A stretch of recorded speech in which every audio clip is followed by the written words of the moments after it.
Greetings, everyone, and welcome to the Produce Buzzers podcast. We are so happy you have joined us today, and I think you will be too after the show is over, because you will learn a lot about fresh fruits and vegetables, how to select and store them, how to prepare and cook them, and surprising facts about their history and origin.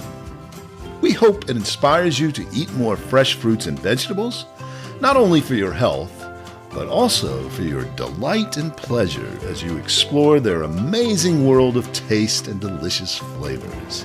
Eating more of them will transform your life in so many positive ways. So settle back, relax, and get ready for another delicious adventure with the Produce Buzzers. Greetings and welcome to another delicious episode of the Produce Buzzers podcast. I'm Edwin Stepp, your host and executive editor of ProduceBuzz.com. I'm joined once again by Teresa Nolan, the president and founder of Produce Buzz, along with Rick Stepp and Cynthia Benedetto, both contributing editors to Produce Buzz. Today's guest grows quite literally on tradition, innovation, and a healthy dose of Southern Appalachian grit. Please welcome the one, the only, Kirby Johnson, co-owner of Flavor First Growers and Packers, based right here in the fertile mountain valleys of Mills River, North Carolina. What's wild? His family's farming roots stretch all the way back to 1700s. That's 8 generations of dirt beneath their nails and produce behind their name. Fast forward to the modern era, 1998, when Kirby, along with Mitch Gaither, launched Johnson Farms Repack, later becoming Flavor First when Brian Rose joined the team in 2003. Today, Flavor First isn't just your neighborhood tomato grower. They handle 31 different varieties of produce, track everything from field to fork with cutting-edge tech, and distribute across the entire Eastern Seaboard from Florida to Boston.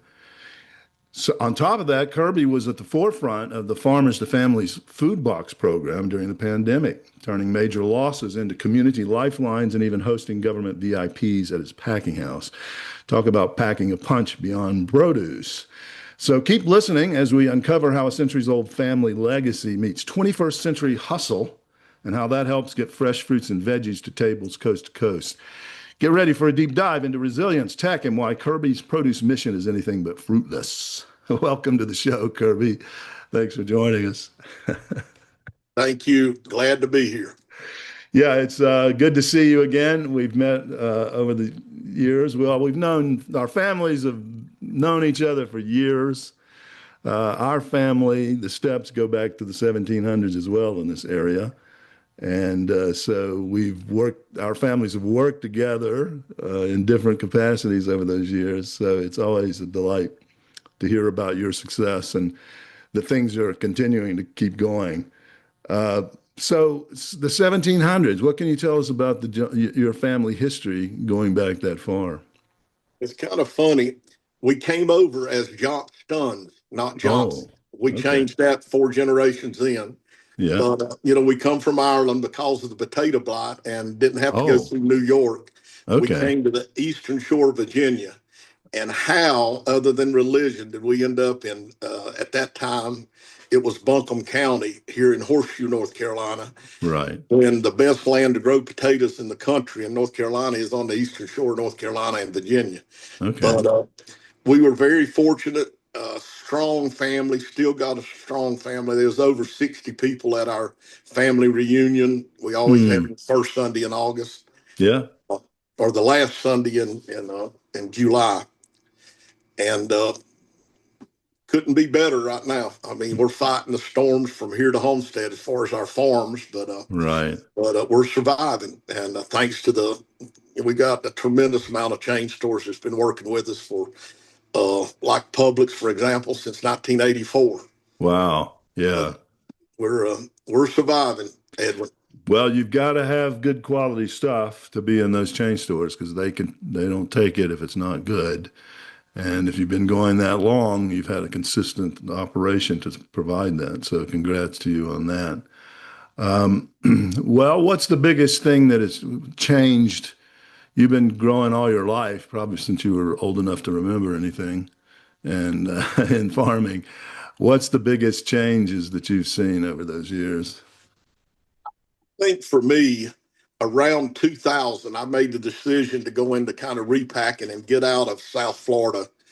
We still farm down there, but me as a family, we come up to North Carolina, and that was one of the changes for me. A lot of the chain stores, used to, you could get it bulk. You could, grab a ear of corn, chuck it down, put it in the thing. Everything kind of went into trays, and we were at the forefront of that. We were at the time in South Florida, I was selling a lot to England, and all of it had Oh, to be pre-packed over there. So that kind of gave out thinking we would be like that in the future. And sure enough, we started out with one overwrap machine. Now we've got four, and we're doing a lot of new stuff. We work a lot with Aldi's, and they don't want that cardboard on the bottom of there, so we're putting it in straight plastic bags, which the innovation, you don't go to the dump with none of that stuff, is very environmentally friendly. And I've okay. noticed a lot of that, even on my farm side, some of the stuff we're doing, a lot less spray, a lot through the plastic. We call it the tube, put it Hmm. right to the roots, and, which saves bees. So we just, we look out front. And I think that's been a secret to our success for all generations. We're Interesting. always a little bit ahead of our time and whatever we're growing, just like we went from pole beans and snap beans to tomatoes and grape tomatoes over Yeah. the past, 30 years. I remember when I was growing up, 90% of your beans were pole beans. You can't Right. even buy seed now unless you save them. Wow. Because people, change. They've got less time. The wife and the mother's working. And so you got to do like the snap beans. Putting in a snip bean machine here in about, I think everything will be up and running by January the 1st. We can actually not only bag the regular beans, but we can snip the other ones to make it that much, easier What to does that buy. mean? Are you pre-cutting them or just taking the ends off? What's the what? Just the ends off, and we can also pre-cut if we got a market for that. Right now, we got a market for just cutting the ends, making Yeah. it a French bean type. Oh, that's great. Yeah, it does sound like you've been at the forefront, the pre-packaging and all of that. You saw it early on. You were selling a lot to England. That's interesting. Yeah, Uh, we done a lot, a lot. We don't do as much now because they get most of their stuff out of Spain. oh, But right. we done a lot of it, okra, green beans, and all that. We'd ship it over in containers in the big planes, and they would pre-pack it over there Oh, because it's cold when you get up there, but it's sometimes a little bit too cold. yeah. So we'd rather send it over in bulk and let them do the grading over there. But that was very big success for us, and kind of opted me to do what I did and putting our whole business in Hendersonville, even though we farm South Georgia, North Florida, Central Florida, Homestead, Northern Tennessee, and Ohio, and a little bit in Canada on corn. Wow. Not Canada, Northern New York, Okay. Fairstown. Might as well be Canada. Right. That's amazing. I didn't realize you had, I knew that you farmed in Florida and here, but I did not realize you had operations in that many different places.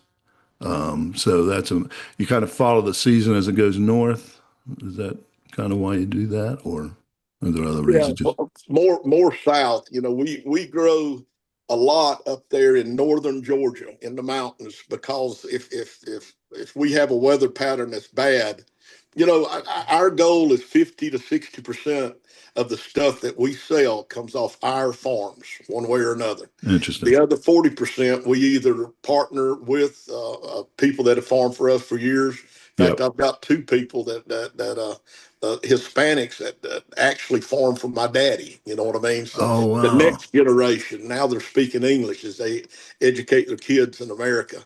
Right. So it's just exciting what's going on in the produce business. We just got to get prices down to where we can make a little money. It's hard Yeah. to keep up with it. Right.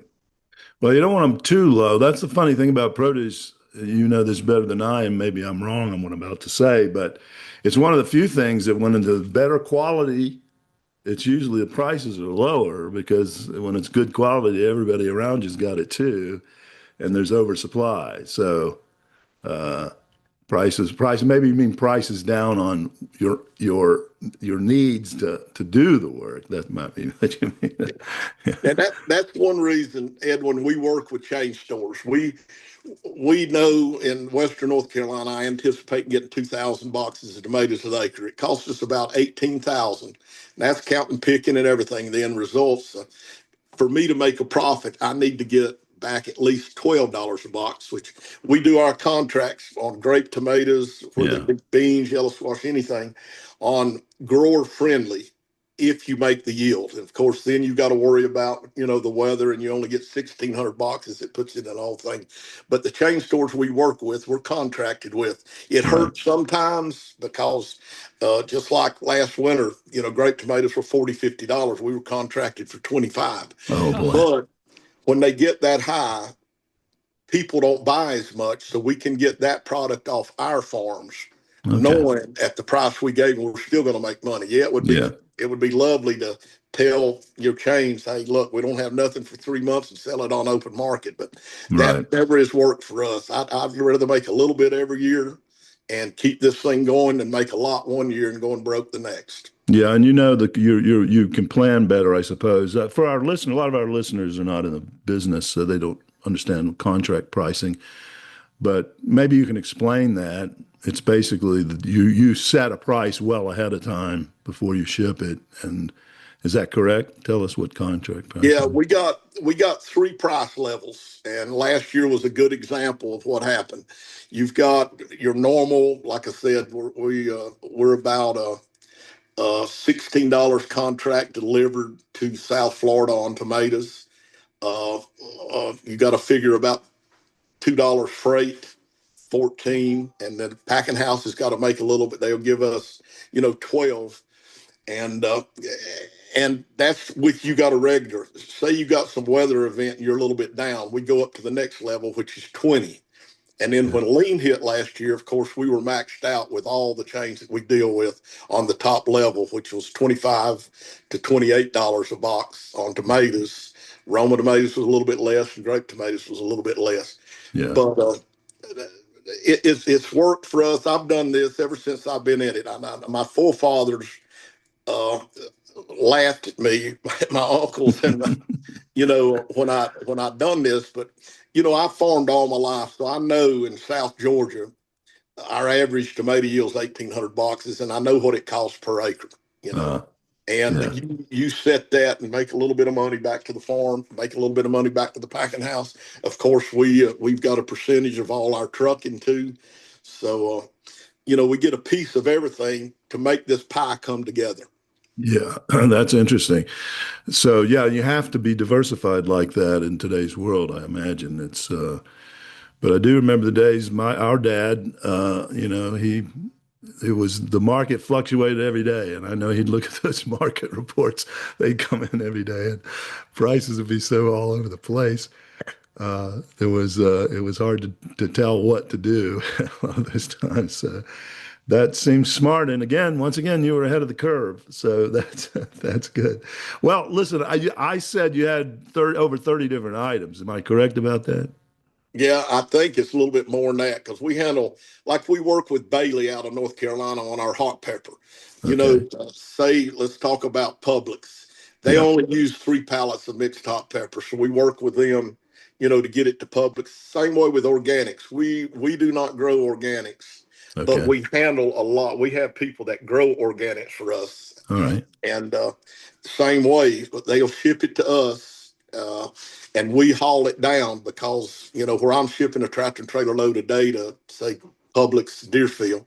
Yep. I can afford to put 2 or 3 of their pallets on it and get down there to service Publix and plus service local farmers, too, that sell direct. We just do the hauling. And that saves a lot on shipping when you got a full load and not a less than load, as they call it, LTL. So that's smart, putting it all together. So the shipping part of it is a big part of your business, getting it delivered, not just growing. So there's a lot of moving parts in what you do. You have to be a jack of all trades, don't you?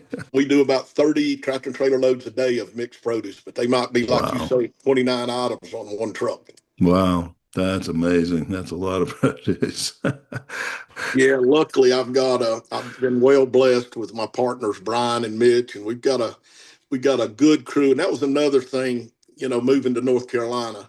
The pool, your gene pool, is so much better up here. I mean, I hate to say it, but down there, because we've got a lot of farmer oriented people up here that kind of halfway know. Whereas if you go to, South Georgia is another one. We got Yeah. good people down there. You get to Homestead, a lot of the good people's done left. I hate to Right. say that, but No, I it's understand. hard to get Well, produce. these are people who have farming in their blood. That goes back a Right. long way, is what you mean. I think some of our listeners out there will say, kind of laugh at the gene pool of Western North Carolina. They may Yeah. they think it's pretty limited.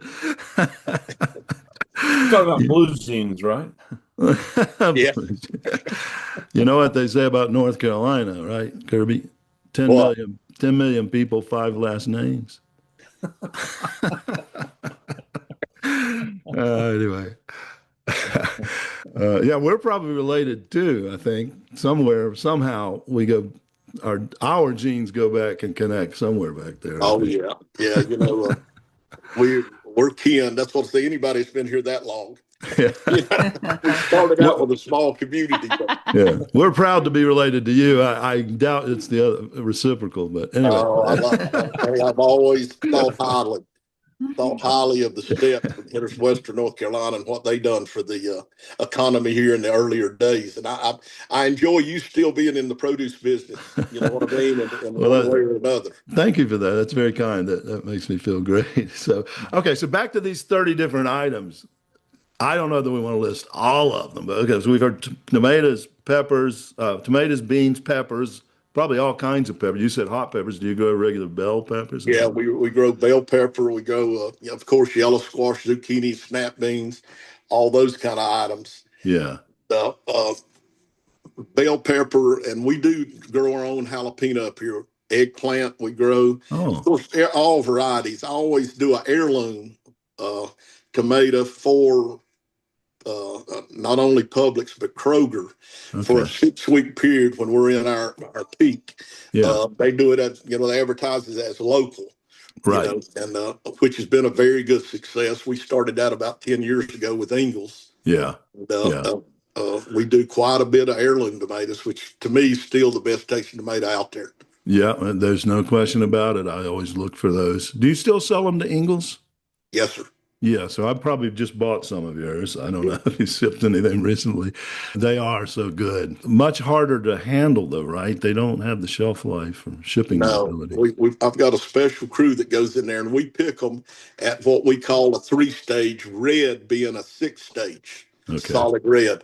It's got a little bit of green on it, probably 50%, and that way we take the field heat out of them, pack them the following morning, and they're in the chain store literally by the next morning. Yeah, Other than Ingles, they'll make it by that night. They can display them the next morning.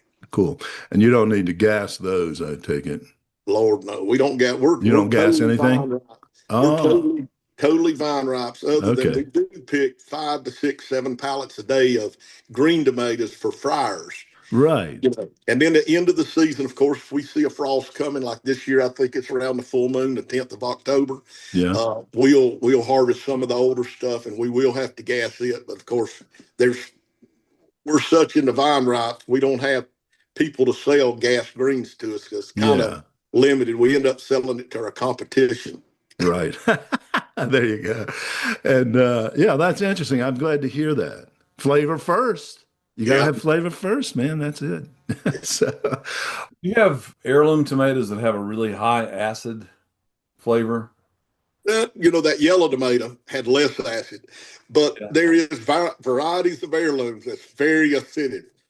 But Yeah. I grow the pineapple premier, the chocolate purple, the brandywine red, and the brandywine pink. None of those have got acidity, but there is people that come to our fruit stand and ask for that kind of tomato.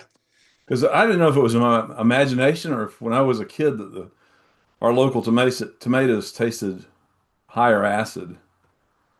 Yeah. Because I haven't had a tomato like I remember having in years. Well, I can But I tell you love where that. I can tell you where you can get one, and that's Johnson Family Farm. Canoga Road, Hendersonville, North Carolina. I don't know the zip code, but I can get it for you. Yep. Yeah, you have them year round there, or is it? But you know what? A lot of times you can eat a tomato that is pink and not red. I don't care what it is; it's more acidy. The redder they get, the sweeter they get. Okay. So, yeah. You were talking about the different kinds of tomatoes you grow. Are the heirloom the largest of the tomatoes that you grow, or do you have big other? tomatoes, the slicing tomatoes, and then Roma's number 2, and grape tomato. Grape tomatoes in there in the top two too, believe it or not. That's our 3 main items right there. Yeah, that's amazing. Yeah. Well, what's the most unusual thing you grow? You said eggplant. Did you say you grow a lot of different varieties of eggplant, or just traditional? Well, I got 2 sides. I grow the regular conventional one for the chain stores, but being I have a fruit stand, I grow white, purple, semi-purple, a lot of different varieties for it, because I like that. And a lot of the local people, they love that too. So that's why the fruit stand's been such a success, I think. Yeah, right. For our listeners, the family has a beautiful fruit stand here in Hendersonville, and it's they have all great variety of things, and all firsthand qualities, fruits and vegetables. Another thing, I think you sell fish and shrimp and some other things there. Yeah, the fish thing is unbelievable. All right, so tell us some more varieties of vegetables or fruits, vegetables, whatever that you're growing that are kind of unusual. Well, they're not unusual to you, so I know that question probably stumped you. We're doing a medley now, grape tomato, which is cool. And the way I plant it is funny. I do a medley in the field. I do 2 solid gold grape tomatoes. That is the yellow one. Yeah. I do 4 chocolate sprinkles, which reminds me a lot of a Cherokee purple, but in a small form. But it's black and red. Wow. And then I do our basic Ruby Crush. And then as the picker picks them, I'll do 2 plants, 4 plants, 2 plants. That pre-mixes it, so when we run it over our line, it makes a medley. Cool. That business has increased 10,000% in the last 5 years. Amazing. I used to grow 1 acre, now I'm growing up to 5. Wow. That's amazing. And that's brilliant to have them already planted, so you're mixing them as you pick them to a degree. I guess you have to mix them a little bit more when they get to the packing shed, but that's really interesting. Believe it or not, that works out perfect. I started out with 2, 2, and 2.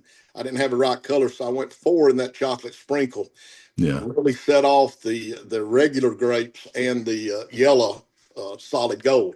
So you live and learn, but we caught on that to the second year. But when we run them over the line, it's a lot better, than having all 3 colors and trying to mix them on a grading table. Right.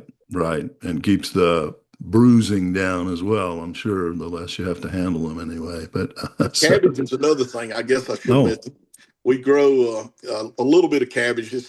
It's a good, I rotate. I do 2 years of tomatoes or pepper. That's a hard crop, as I call it. And I'll do green beans, sweet corn, or cabbage on the 3 years to get my land built back up, ready for a crop of tomatoes or bell pepper. So I didn't realize that, you typically think of, I know they say legumes should be, are good at putting nitrogen back in the soil, but you're saying cabbage is good to alternate with the beans and the tomatoes, or what? I forget what you said. Anyway, that's interesting. Yeah. I've never heard that as kind of a rotating. Well, I'm going to tell you, any leafy item that you grow, whether it be lettuce up here, of course, it's cabbage for us. That you've been in a cabbage field after it's been done about 3 weeks in the smell. Yeah. Well, that smell, holding my nose. I kind of relate that to what the government used to let me put out from the dairies that I can't now, other than about 6 weeks out of the year. Yeah. But it really fumigates that land naturally. Okay. And cabbage is even better than beans or corn. Okay. Corn puts a lot back in the ground. People don't realize that's why I always bush hog mine and plow it under, because all that nitrogen that you put in to grow that crop of corn is in that stalk, and it's right back in the ground. Oh, that's interesting. Yeah, typically the thinking is that corn really devastates the soil, but you're saying that's not true as long as you treat it right or handle it right after. Yeah. Well, like shell corn, silage corn, and that they pick it. They pick all the nutrients and, of course, feed it to the cows. Me with sweet corn, I can put that stalk right back into the ground, so I Got it. never Yeah. lose no Right. never That lose makes that sense. compost. Yeah. Teresa. Yeah, I wanted to ask him what the cabbage, you said it fumigates the field. Is it just underneath the plant that it fumigates it, or would it fumigate a larger area than just the Well, plant? yeah, our cabbage land we fall plow. Mm-hmm. Everything else we plant on wheat, for our winter cover crop to keep the land in the ground. And a lot of Mm-hmm. time on cabbage, quick as I'm through to get rid of that smell on the farm, I'll actually turn it over, plow it, putting Yeah. it in the ground to let it just rot. And Okay. then I'll put the wheat over top of it, if I've got time in the season. But Mm-hmm. yeah, cabbage, I'd love to have a contract where I could grow a couple hundred acres just for rotation, because it is the best rotation on, anything, especially tomatoes. Tomatoes and Mm-hmm. pepper are the hardest on the ground, as I call. I've seen people tomato every year, but I just laid out a piece. I try to lay out about 20 acres a year, that I don't do anything. I let it go back natural from the crop. I'll Right. dish it, and that'll be it. It sits all winter and all the next summer.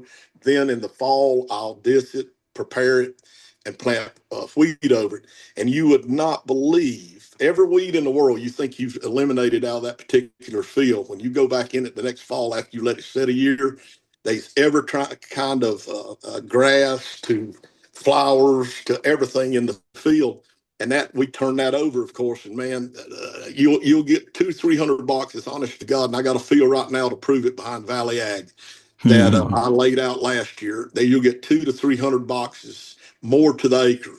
That'll be 25, 26, 2,700 tomatoes versus even my good rotation. 2 years of something hard, 3 years of something soft is around the 2 to 2,200. Wow. Of all the commodities that you grow, tomatoes are the most depleting on the soil. I think tomatoes and bell peppers depleting too. They really suck it out of the soil. Now with drip and all that, you can go year after year after year after year, but very seldom do I push a field of 3 years. It sucks out a certain kind of nutrient that cabbage will put back in the ground. You know what I mean? And that nutrient you'll have to go through the tube with if you just continuously grow, and it still affects your yield. But yeah, tomatoes are very harsh as far as anything that we grow. I think it's 40 something different items that we grow on various farms. Tomatoes and bell pepper are the hardest on the land. Now I'm sure there's something else in a different commodity, but in our commodities, that's the roughest on the land.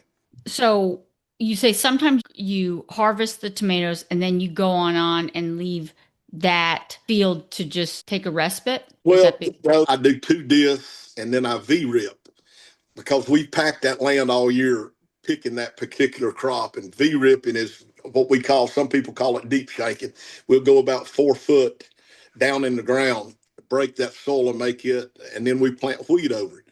And then the next spring we'll flip it. I want my dirt to stay in Mills River, not go down there to Tennessee. So we'll plant, and plus it helps, it puts nitrogen in your soil through the winter. It does 2 things. I'm very high. My father done the same thing. I always planted a cover crop. In fact, he used to plant turnips when they were real cheap as a cover crop. He would plant them. And that's why we still sell quite a bit of turnips from him.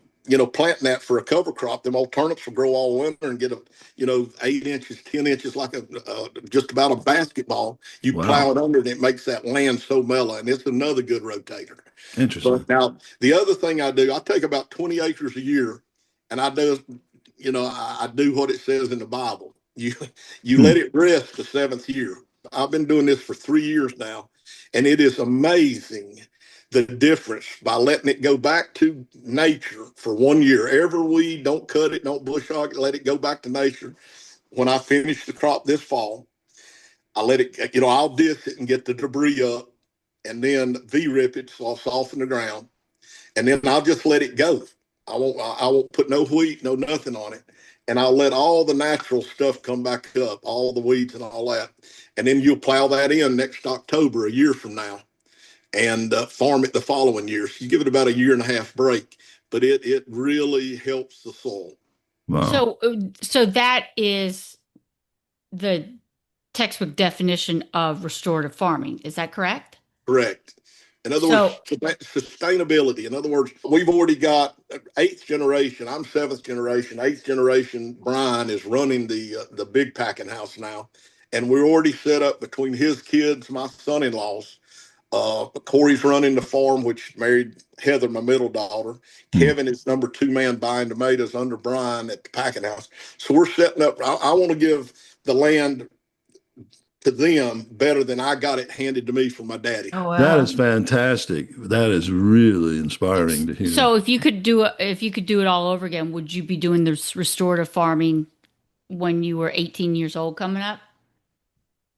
Well, in a way, I was taught to do that. You know what I mean? My father, I'm carrying a little bit the cover crop part, the leaving out a year. I don't do it as much as he did, but there was more land available in Western North Carolina then than there is now. That's another battle we're fighting here. I think there's going to be so much land taken away. You know what's going on in Hendersonville. Yeah. And farm is going to be a thing of the past, other than, side of the road, the fruit stand. You know what I mean?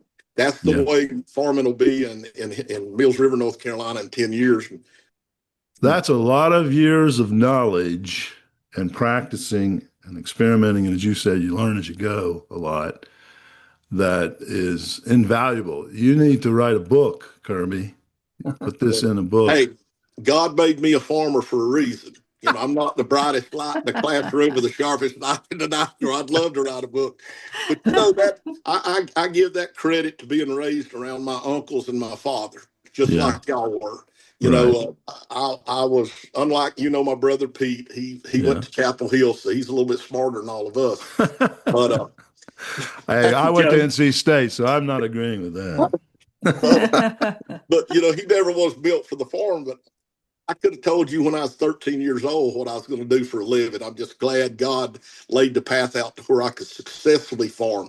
My daddy told me early on, he said, if you're gonna farm, Kirby, you're gonna have to do seed to table. What I mean by that, you don't go through no brokers. You plant it, grow it, and sell it to a chain store.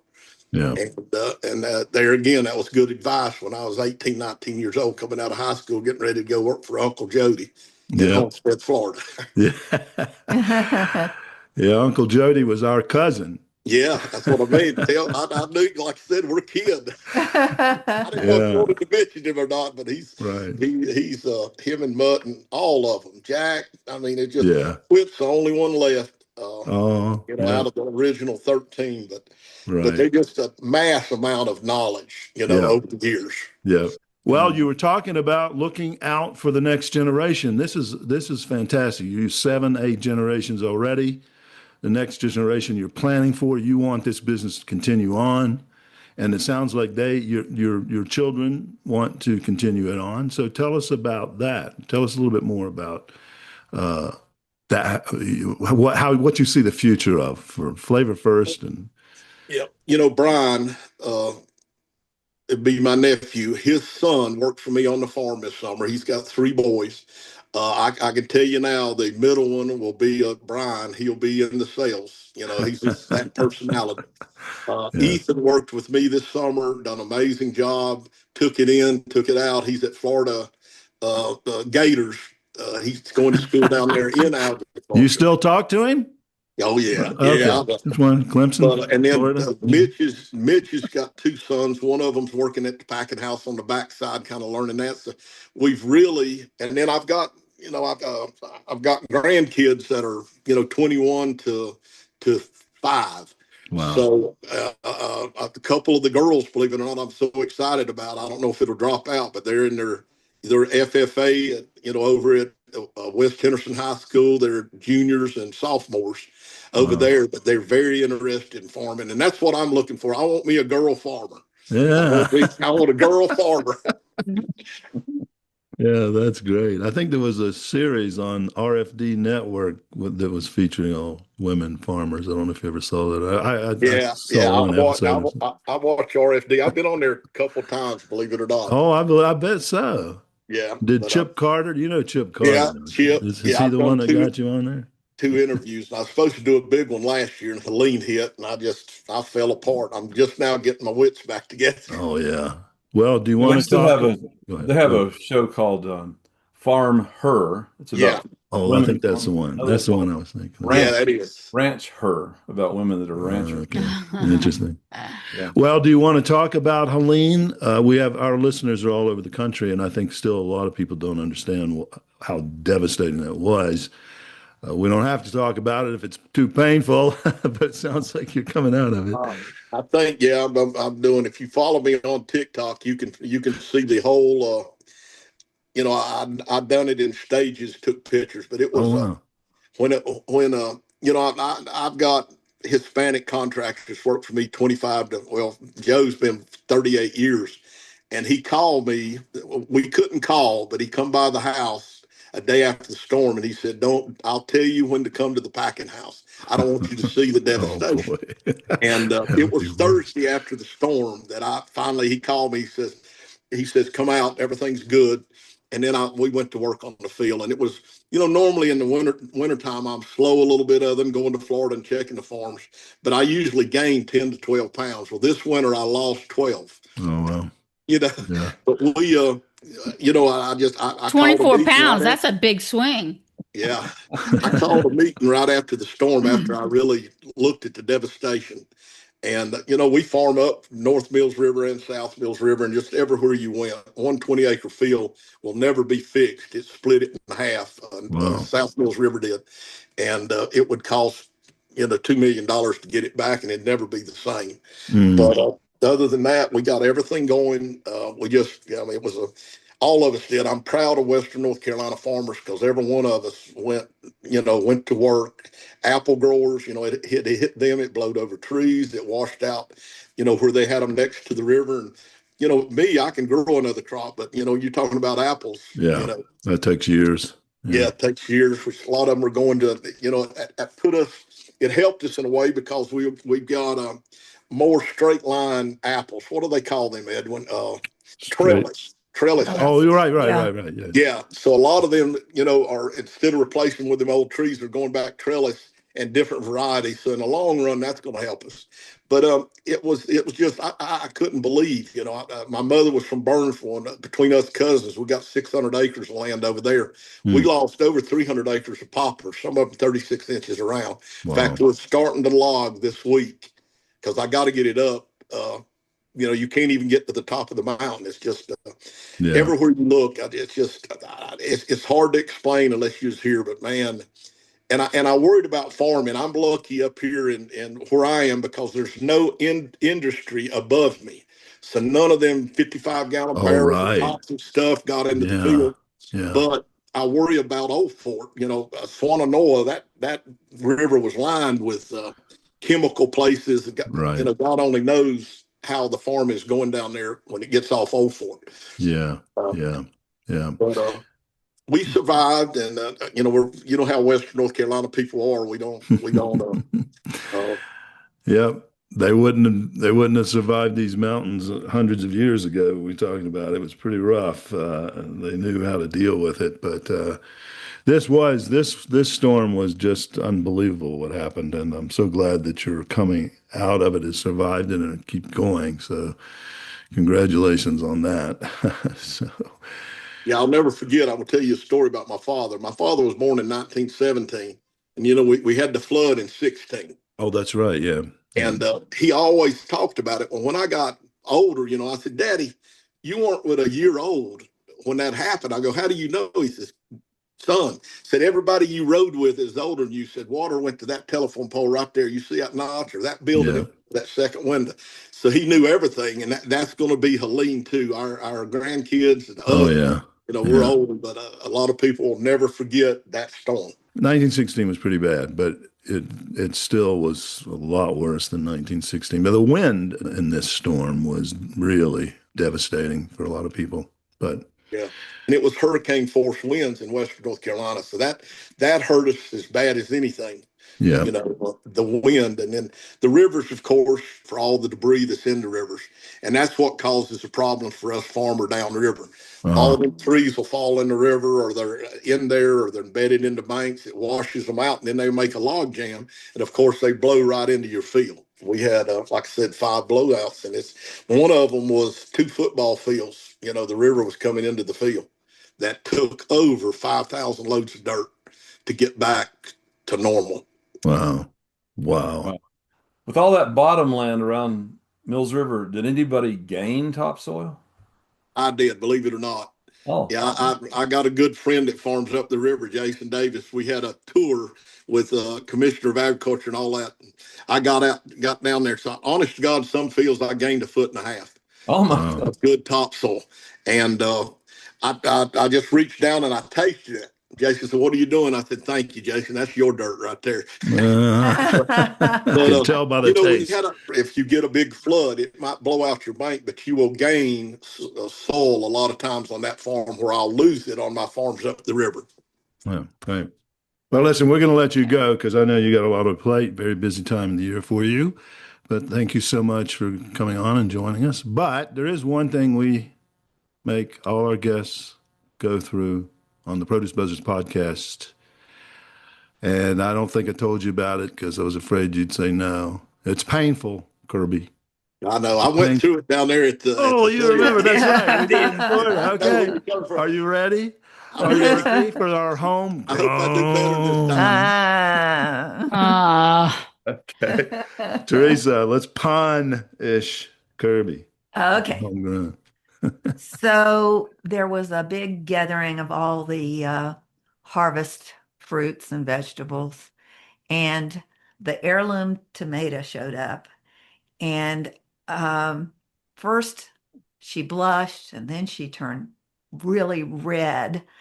So what happened to cause that? She's seen a very pretty domestic 2255 tomato. That was now, the you technical. don't know what a 2255 is, but that is our signature tomato from New York to Homestead, Florida. Okay. And I was thinking, I thought he was going like a 4x5. Yeah, that's right. I don't think that's the answer Teresa wanted, but that was funny nonetheless. That was the technical explanation. Okay. So why did heirloom tomato? Pardon? She was heirloom herself. Yes. And she shows up at this party for all the vegetables being harvested, and she started to blush, and then she turned ruby red, bright red. Really, really bright red. Yeah. Okay. Well, let's see. What do you think, Cynthia? You got no answer? Yeah, tapping out.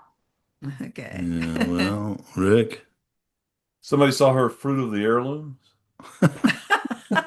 Nice. That was pretty Rick's on it today. I like that answer, but no. All right, I guess we got to hear the painful answer. Okay. Go ahead. This is kind of a long explanation, but here we go.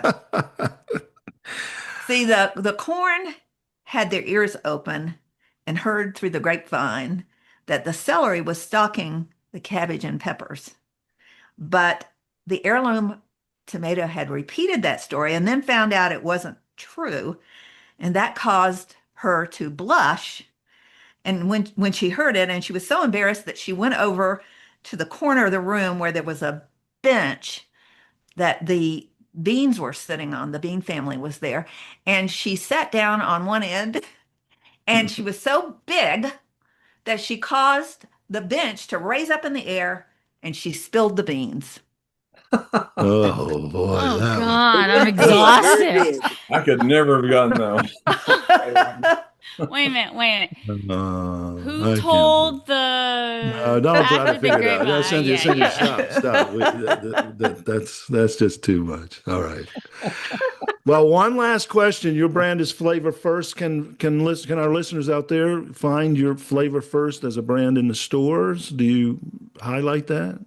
Yeah, now like the Publix, the green beans, yellow squash, and zucchini, we pack in their labels, so you would never know it unless you went to the SKU and hit it. But our Ingalls and Publix is the only two people we give our name. If you go to Walmart, it's fresh from the farm, little man on a tractor. Publix has got our name on the grape tomatoes. The big tomatoes, they'll have our sticker, so you can tell. Okay. Ingalls, you can tell it's ours, of course. Right. All these, we pack in their stuff. Kroger's the same way. We've been with Kroger so long, we put it in their signature label. You know what I mean? So you can't tell other than taking your iPhone and hitting the SKU, see where it came from. But there's a good chance if our listeners want to, if you go to Kroger, Aldi, Publix, Ingalls, you're going to get Stop and Shop. Okay, Stop and let's hear Shop more. in the Northeast. Yeah. And Giant Carlisle and Giant Landover. Yeah. And I know I'm missing some, so I hope no chain store buyers see this. We got a few that listen, but Harris Teeter. We do a little bit with Harris Teeter. We got our foot in the door there, and just in 2 weeks, we're doing a lot with Fresh Market. Oh, good. We just started that mainly because our name, Flavor First, and they know we do the right job with tomatoes. Yeah. So we're very excited about that. That's new. Well, listeners, chances are if you go into a grocery store anywhere on the East Coast, you're going to get these delicious Flavor First veggies grown by Kirby and his team, who are so dedicated to growing the best quality produce and the best farming practices from 8 generations of knowledge. So go buy veggies and help that tradition continue. All right. Thanks, Kirby. Thank you, Kirby. Thanks a lot. Really interesting. Thank you so much. Yeah. Glad to have a shirt on. Thank you for helping me get my story out there. Yeah, we're going to do it. I'm telling you. On farming. Take care. Thanks a lot. Thank you and have a good day. You too. You too. Bye-bye. Well, thank you, listeners, for tuning in to the Produce Buzzers podcast, brought to you by Produce Buzz, a gathering place for lovers of fresh fruits and veggies. We hope you were entertained a bit and educated a lot about fresh produce. Be sure to join us next time, and please tell your friends to do so as well. Like, share, and comment on our Produce Buzz Facebook page, and check out our website at www.producebuzz.com. There you will find articles about fresh fruits and veggies, how to select, store, and prepare them, as well as lots of interesting facts about all the wonderful bounty the earth provides for us. Until next time, be fruitful and don't forget to veg out.